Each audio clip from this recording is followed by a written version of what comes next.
Juanita era una mujer solitaria atrapada en una casa que parecía devorarla lentamente. Cuando la conocí, sus padres ya habían muerto, dejándola completamente sola en una monstruosa mansión de 2 predios y demasiados cuartos para una persona que apenas podía moverse debido a un problema motriz. Ella me explicó que sus padres habían diseñado la casa así porque tenía muchos hermanos, pero con el tiempo todos se habían ido, abandonándola a su suerte, sumida en una vida estancada y una religiosidad opresiva que la atrapaba aún más que sus muros. Un día me invitó a su casa. No tenía amigas y como yo la visitaba de vez en cuando, parecía emocionada por la idea de pasar la tarde juntas. Cocinábamos algo sencillo y mientras comíamos en el patio de esa descomunal y vacía casa, comencé a notar algo extraño. Sonaba como si alguien estuviera lavando trastes en el lavadero del patio. El chirrido de una fibra de alambre raspando ollas enormes. El sonido era grotescamente vívido, como si algo invisible estuviera luchando con el peso de los utensilios. El metal rechinando bajo una presión antinatural. ¿No dices que vives sola?, le pregunté, sintiendo un frío recorrerme la espina.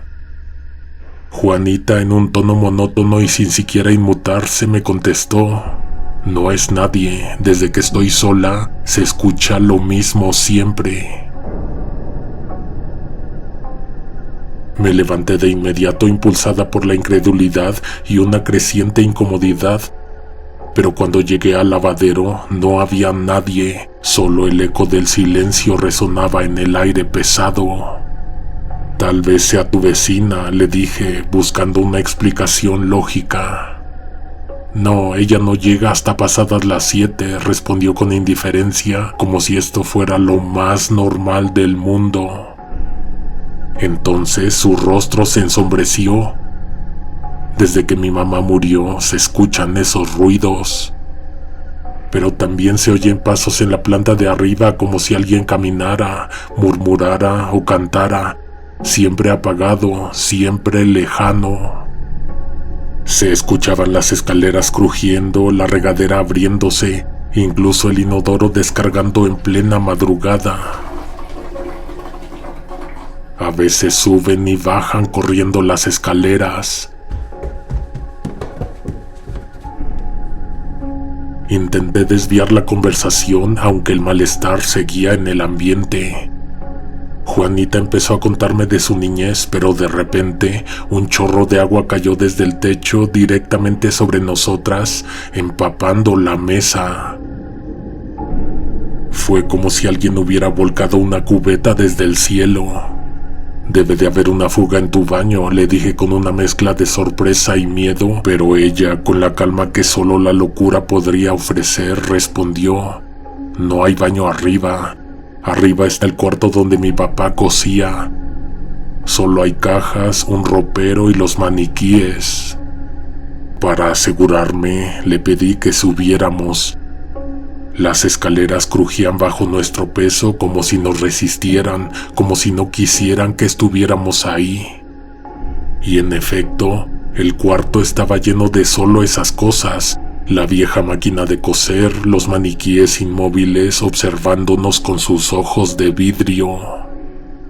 ¿De dónde salió esa agua?, pregunté.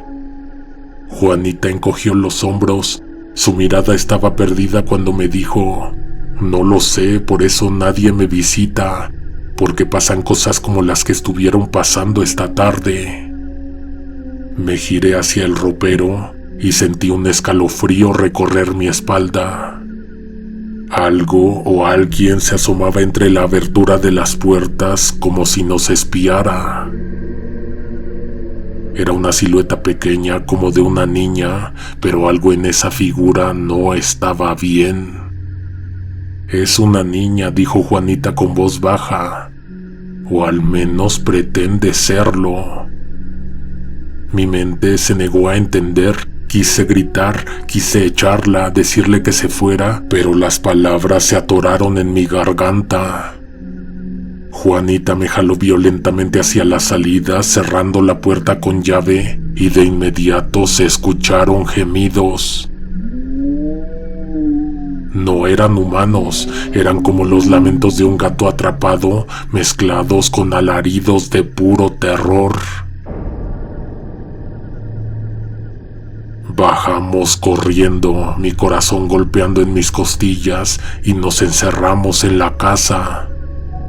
Me contó que en el terremoto del 85 su papá era sastre en una casa de modas en Tlalpan, que entraba a las 7:30 a trabajar, pero que un día antes ocurrió un percance. Araceli, su hija mayor, estaba jugando en las escaleras con el perro la tarde anterior, cuando inesperadamente el animal se lanzó sobre ella tirándola de las escaleras, dejándola inconsciente en el primer piso. Su mamá no estaba, había ido a Michoacán a ver a su familia, dejando a todos sus hijos solos con su papá. El señor la llevó de emergencia al hospital del seguro que está muy cerca de ahí, y pasó toda la noche y parte del día internada. Al regresar a casa después del temblor, su papá decidió comunicarse al trabajo para avisar por qué no había ido, pero no había línea. Cuando regresó la luz, se encontraron con toda la catástrofe, con lo que había pasado en la ciudad. Su papá entonces fue a ver en qué podía ayudar. La destrucción evitaba el paso hacia el local en donde él trabajaba, además de que el edificio en donde se encontraba dicho negocio estaba en riesgo de derrumbarse. Por casualidad se encontró con el dueño de la construcción y varios compañeros de trabajo. El señor les dijo que justo le habían comentado que el edificio sería demolido porque era de alto riesgo, pero que con cuidado les permitirían sacar sus cosas. Todas las pertenencias que rescataron se tuvieron que quedar en la calle, ya que no había modo de transportarlas ni llevarlas a otro sitio. Así fue como el papá de Juanita quedó, como muchas personas, sin trabajo y sin dinero. Cuando empezaron a quitar los escombros y abrir paso a la calle, lo llamó el dueño del local. Luis, fíjate que ya se puede pasar, pero no puedo llevarme las cosas ya que mi esposa, por el susto de lo sucedido, me pidió que nos fuéramos a su pueblo. La verdad, yo te conozco desde que empezaste y me gustaría que te quedaras con algunas de estas cosas. El papá de Juana vio una oportunidad en la desgracia. Podría trabajar en casa y tener su propio taller, que era lo que deseaba tanto. El dueño de las cosas le dio un precio demasiado bajo, por lo que el señor Luis aceptó con gusto. Ese día llamó a sus hermanos y les contó. Uno de ellos hacía mudanzas. Él se ofreció a llevar las cosas y sus otros hermanos lo ayudarían a cargar. Al llegar se dieron cuenta de que no eran ni estaban todas las cosas. Resulta que el segundo temblor hizo que cayera parte de la fachada del local, rompiendo varias de estas cosas. Aún así la oferta era buena, ya que eran muebles muy finos y costosos. Lo que logró recuperar fue una máquina de coser, un mostrador, figurines y maniquíes, así como carretes de hilo y algunos rollos de tela que solo tenían polvo. Cuando ya estaban por irse con las cosas a su casa, su hermano le señaló un ropero sobre la banqueta que se veía muy grande y fino, aludiendo a que aún cabía en el camión. Don Luis nunca había visto ese ropero, pero por la forma parecía un mueble de la sastrería. El señor no lo recordaba en el local, pero había un detalle. El dueño les tenía el paso restringido a ciertas zonas. Tal vez el ropero estaba ahí. Decidieron cargarlo y llevárselo con ellos.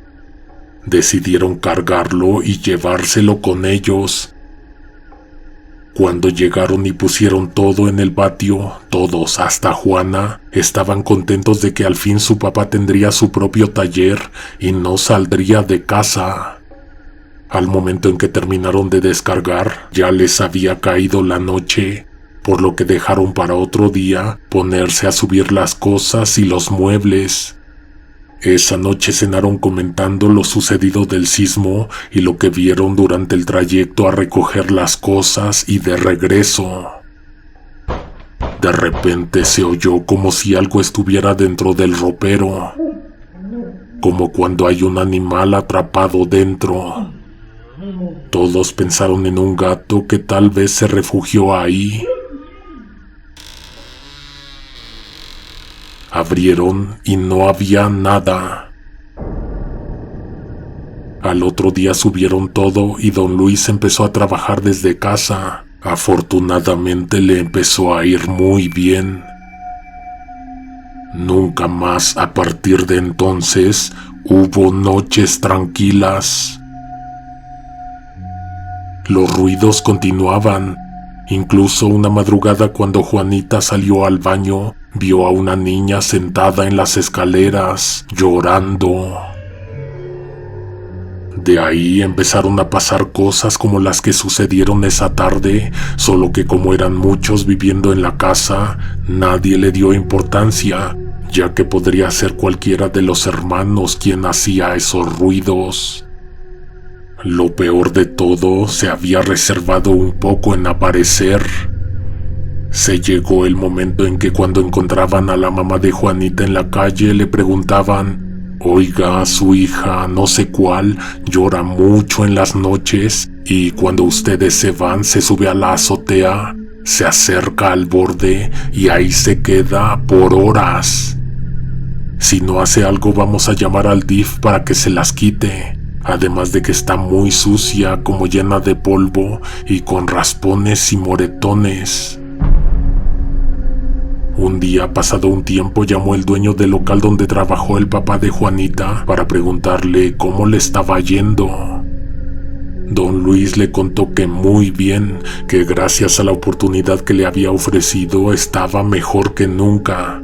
Pero entonces le contó sobre el problema, sobre lo sucedido con el ropero. El señor lo escuchó atento y le dijo: Luis, yo no te di ningún ropero, solo lo que estaba en la tienda.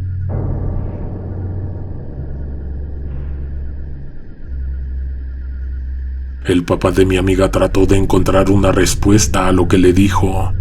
El ropero estaba con todas las cosas. El de caoba, que es como un guardarropa. El que seguro tenía en la trastienda, a la que nunca nos dejó entrar. La trastienda yo la utilizaba como cuarto de juegos. Ahí mis amigos y yo tomábamos y jugábamos baraja y dominó. Ahí únicamente había una mesa y sillas. Nunca tuve un guardarropa y no los dejaba entrar porque no quería ser molestado. Ese mueble que tú dices lo sacaron del local que estaba en la esquina, en donde murió mucha gente, entre ellos los hijos del dueño. Me contaron que la niña con el susto se escondió en el ropero y la encontraron muerta días después dentro del mueble. ¿Recuerdas a la señora Úrsula y su esposo? Los dos eran modistos y como hacían vestidos de novia y cóctel, usaban ese tipo ropero para mantener limpio todo, ya que los niños entraban y tenían miedo de que mancharan las prendas. De seguro al sacarlo lo pusieron ahí. La niña no fue ese día a la escuela porque se enfermó. La mamá solo llevó al hermano, pero el terremoto lo sorprendió en la calle. La señora, al recordar que su hija estaba sola en casa, corrió, dejando al niño, quien falleció a causa de una barda que le cayó encima. La pequeña se escondió en el ropero, pero encima le cayó el escombro y no pudieron hacer nada. Nadie sabía que ella estaba ahí. El papá salió corriendo pensando que la señora había llevado a los niños a la escuela. Al día siguiente en la noche volvió a temblar.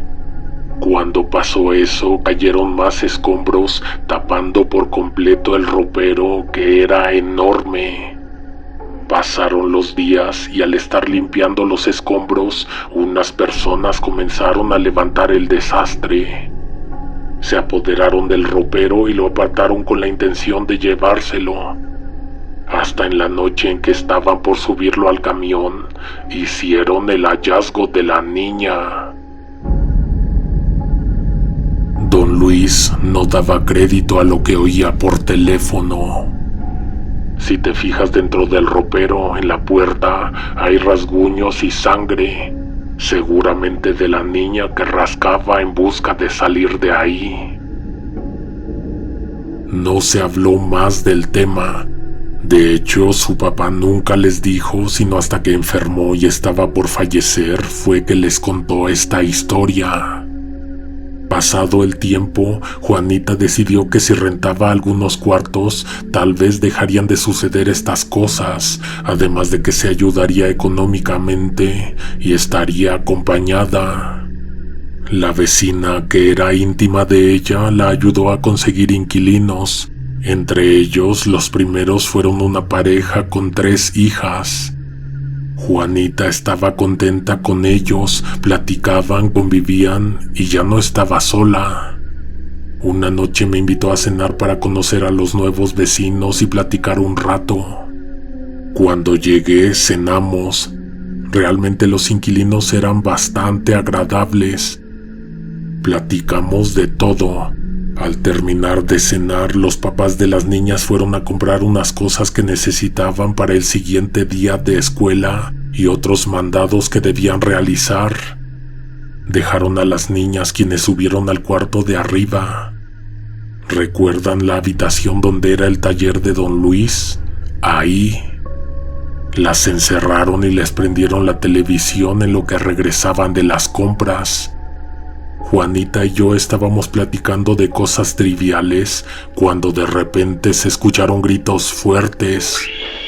Una de las niñas pedía entre gritos y sollozos que la soltaran. Pensamos que alguien se había metido, o era el perro de la vecina, que era de una raza grande, que se había pasado a la casa de Juana, como muchas otras veces. Tal vez no estaba familiarizado con las niñas y por eso las estaba atacando.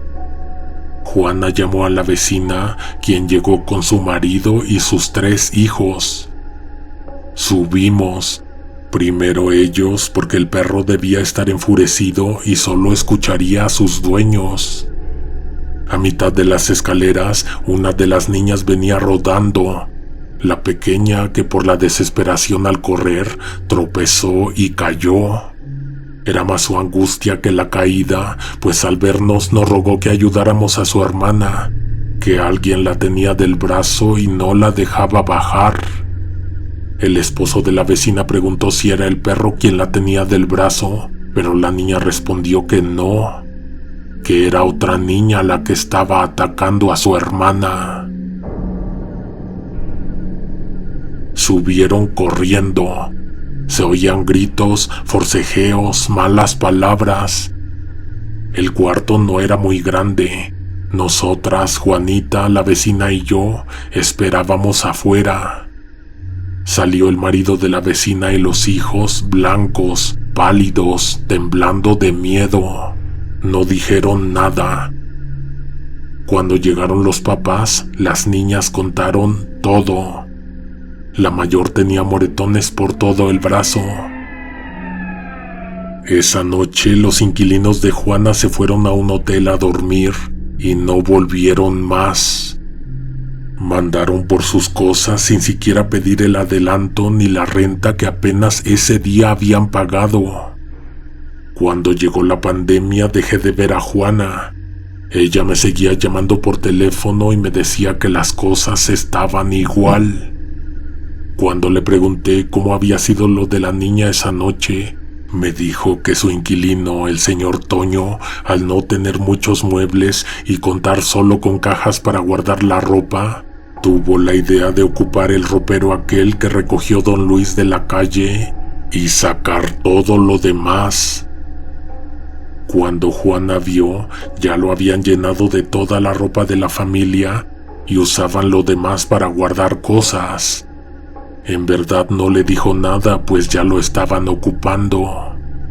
Después me dijo que las cosas se habían puesto peores desde que se fueron los inquilinos. Tanto así que al comentarlo en su iglesia, el ministro y otros hermanos se ofrecieron a hacer oración y una sanación. El día en que llegaron, le pidieron que se saliera de la casa y que cuando terminaran, la llamarían. Estuvo afuera esperando hasta que dijeron su nombre. Eran 3 hombres, el ministro y 2 ayudantes. Le dijeron que ya todo estaba bien, que el mal se había ido. La noche transcurrió sin llanto, ni gritos, ni ruido de trastes en el lavadero. Todo parecía normal hasta el sábado en que se reunieron en su iglesia. Mi amiga llegó como siempre, pero se encontró con una noticia. El ministro que fue a hacer la oración no llegó ese día a su casa. Fue el día del exorcismo. Nadie sabe cómo llegó a un canal de aguas negras y sin más saltó hacia el agua. Tardaron en encontrarlo. Se enteraron que había caído porque unos borrachos que estaban tomando cerca de ahí vieron todo. Sabían que el cuerpo debería estar sumergido en esas aguas negras, solo que no sabían en qué punto de todo el río debían bucear. Lo dejaron de buscar hasta después de 2 semanas. Esto no fue todo. Resulta que uno de los ayudantes de ese día, al llegar a su casa, saludó a la esposa y a su cuñado. El cuñado era el otro ayudante de los 2 que fueron a la casa de Juana. En un momento de la noche, sin mediar palabras, uno apuñaló al otro en repetidas ocasiones. Mientras lo hacía, gritaba como gato, lloraba y a veces reía a carcajadas matando a su cuñado. Al día de hoy está en la cárcel sin recordar nada. Solo llegó a decir que veía todo oscuro, como si estuviera en un lugar cerrado, como al interior de un ropero. Juanita ahora estaba sola, ya que en la iglesia le tenían miedo. De hecho, le prohibieron ir por un tiempo, solo que se vino la pandemia y dejaron de reunirse. Días después, mi amiga me volvió a llamar para preguntarme qué haría yo sabiendo su caso. Francamente, no se me ocurrió más que destruir el ropero quemándolo. Me pidió ayuda, ya que eso mismo le habían dicho varias personas. Cerca de mi casa hay una iglesia católica. Ahí hablé con el sacerdote, quien dijo que estaba bien que rompiéramos el mueble y quemáramos los restos. Se ofreció a prestarnos el baldío que está detrás de la parroquia, que obviamente es propiedad de la iglesia. Lo único que pedía Juanita era no estar sola. De lo demás se iban a encargar el marido y los hijos de Blanca, la vecina. Cuando yo llegué, el ropero estaba en el patio. Ya lo tenían puesto en 2 diablos de carga. Vaya que era grande y vaya que eran espeluznantes los rasguños que tenía al interior. Abrimos el zaguán y salimos. La iglesia no estaba muy lejos, pero teníamos que pasar una avenida principal. Al llegar a ella y esperar el cambio de semáforo, de repente pasó una camioneta de mudanzas y nos dijo que cuánto queríamos por el ropero. Todos se vieron entre sí y luego Blanca dijo que no lo estábamos vendiendo, que de hecho lo íbamos a donar a la iglesia. El señor dijo que estábamos locos, que cómo íbamos a regalar algo tan caro. Mire, yo le doy tanto dinero y me lo llevo. Ofreció suficiente, tal que a Juana le ganó la ambición. Al oír la cantidad y al verla en la mano del señor, no lo pensó 2 veces y la tomó. Desmontaron el ropero los ayudantes del señor y en un momento lo subieron a la camioneta. Entre todos vimos cómo se alejaba el ropero. Juana trató de justificar su acción. Al final, solo ella sabía por qué lo hizo. De regreso, todos al mismo tiempo nos preguntamos, ¿Cuál será el final de esta historia? ¿A dónde iría a parar ese ropero?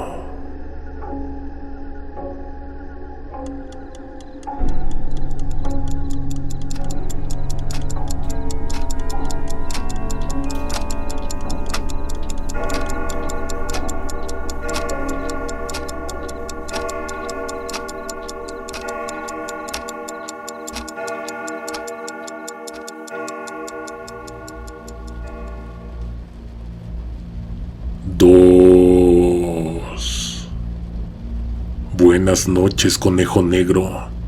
Quisiera agradecerte por leerme y a tu audiencia por escuchar. Mi hermano y yo hemos sido seguidores desde hace 2 años y quiero compartir algo que me sucedió hace poco. Soy estudiante del 8º semestre en Ciudad Universitaria en la Facultad de Ciencias. Mis clases terminan tarde, entre las 10 y las 11 de la noche, y normalmente regreso acompañada por mis compañeros para evitar cualquier problema en el trayecto hacia el metro. Hace unos 6 meses, una madrugada como a las 11:30 o 12, al bajar las escaleras del metro San Antonio Abad, vi algo que no había notado antes. Un payaso sentado justo junto a las taquillas. Sostenía unos globos de colores aparentemente para vender. Su expresión me inquietó, una tristeza profunda y vacía. Llevaba una boina roja, guantes blancos y un overol amarillo con rojo. Su rostro estaba pintado de blanco con una sonrisa azul que parecía derretirse en su cara. Algo no estaba bien. Ver vendedores a esa hora en el metro es común, pero un payaso portando globos en plena madrugada, eso era extraño. No lo vi de nuevo hasta 8 días después, en el mismo lugar, con los mismos globos y la misma expresión.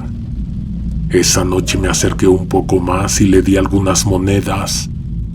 Me miró, pero no me agradeció. Solo esa mirada vacía y una sensación de incomodidad que no pude sacudir.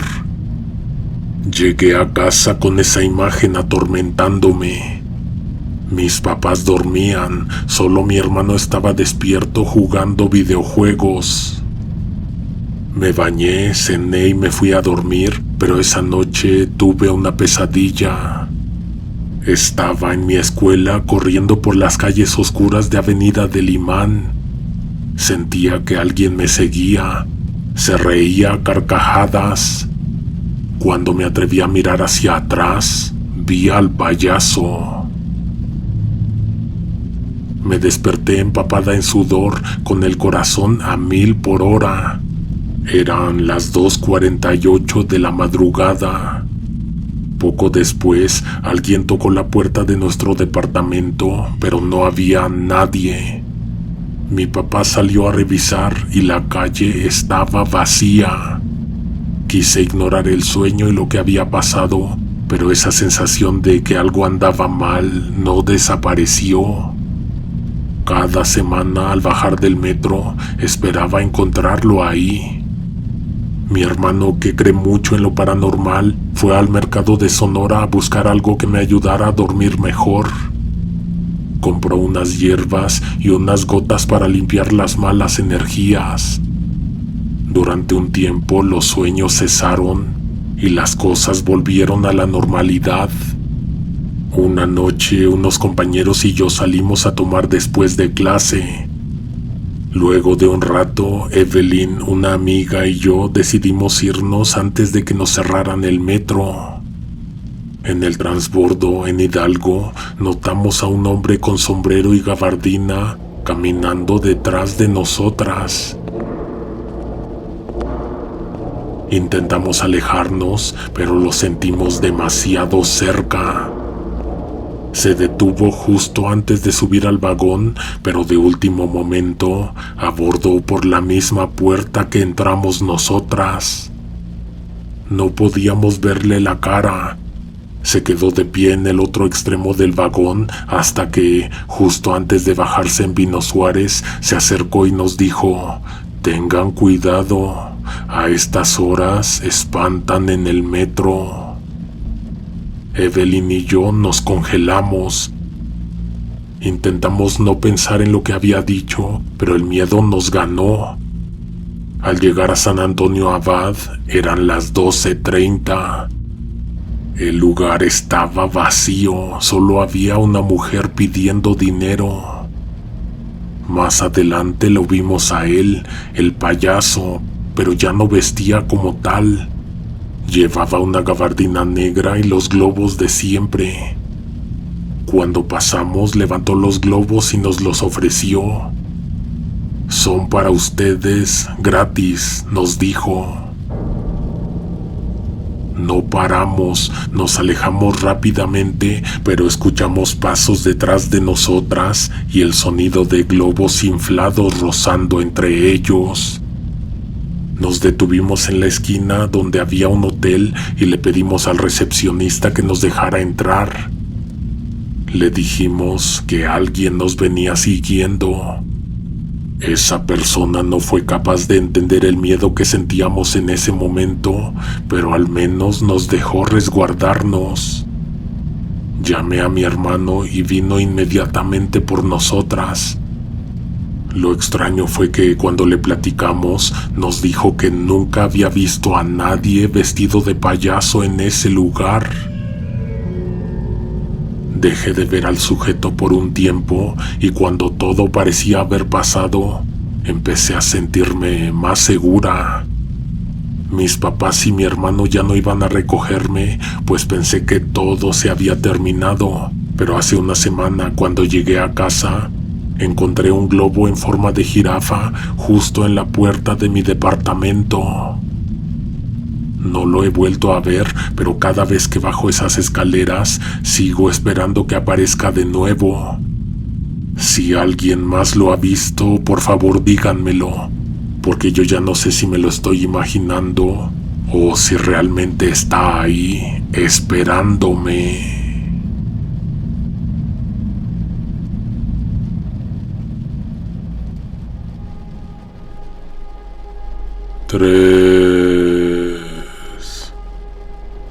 Buenas tardes, conejo negro. Mi nombre es Diana.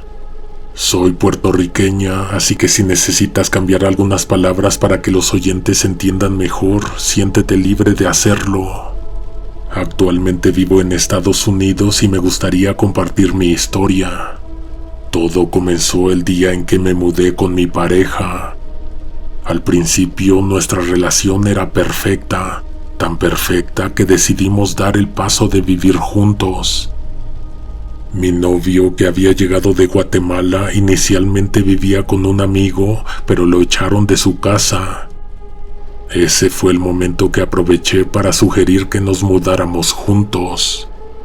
Buscamos una casa con 3 cuartos, ya que tengo 2 hijos de una relación pasada.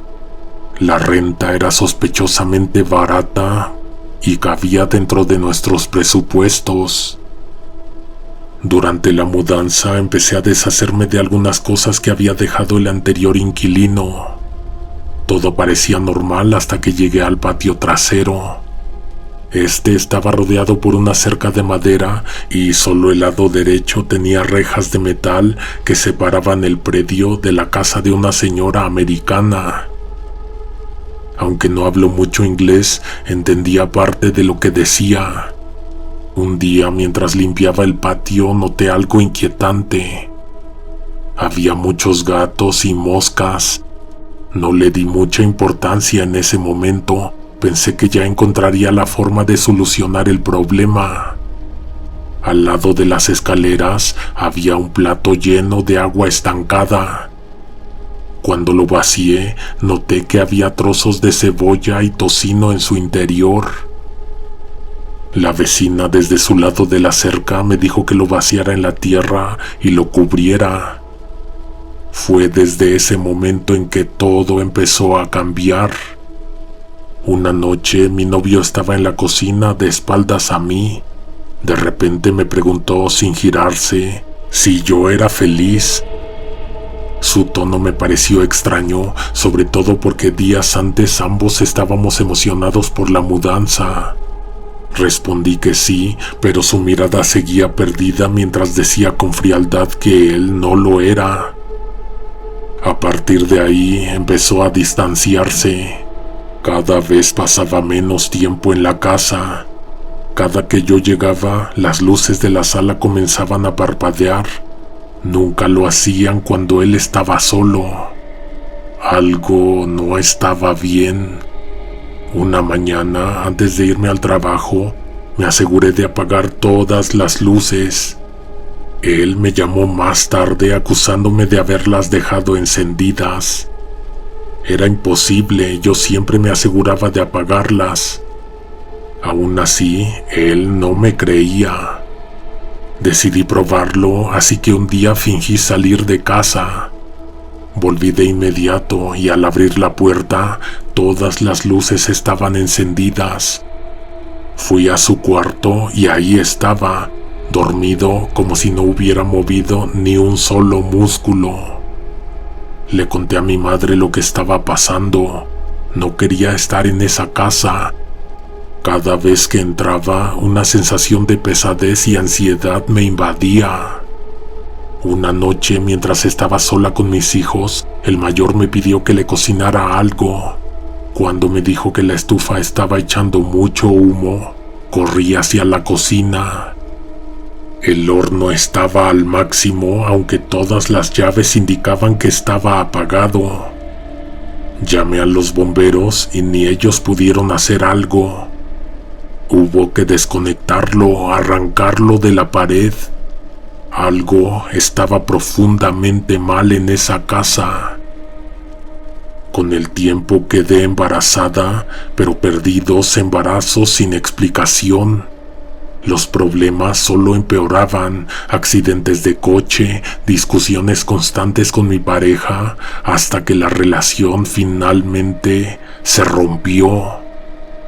Aunque me fui a vivir con mi madre, lo que sea que nos estaba atormentando no se quedó atrás. Un día, tras una discusión con mi madre, alcé la vista y vi a una mujer baja, de cabello negro, con los brazos cruzados. Su mirada me penetró como una daga. Cuando miré de nuevo, ya no estaba. Mi madre seguía ahí, acostada en la cama. Esa noche, las luces volvieron a parpadear. No era una mala racha. Algo me había seguido desde esa casa maldita. Hace poco sentí que las cosas ya no estaban tan mal como antes y pensé que la mala suerte por fin se había terminado, que ya las cosas iban a mejorar tanto para mí como para mi pareja, que desde que se mudó nada le había pasado a él. La semana pasada fui a quedarme a su casa. A medianoche despertó aterrorizado, diciendo que había despertado y visto a un hombre parado frente a él con una maleta al lado. No podía moverse, solo lo observaba hasta que de repente la figura desapareció. Ahí entendí todo, lo que fuera que nos atormentaba lo había seguido a él. Ahora yo ya no siento nada, pero él no ha dejado de sufrir. Accidente tras accidente, malas noticias en su trabajo, su familia desmoronándose. Lo que sea que me seguía a mí, ahora está solamente con él. Por favor, envía un saludo a Jesús y Mía, mis hijos. Sé que se emocionarán al escuchar sus nombres con tu voz.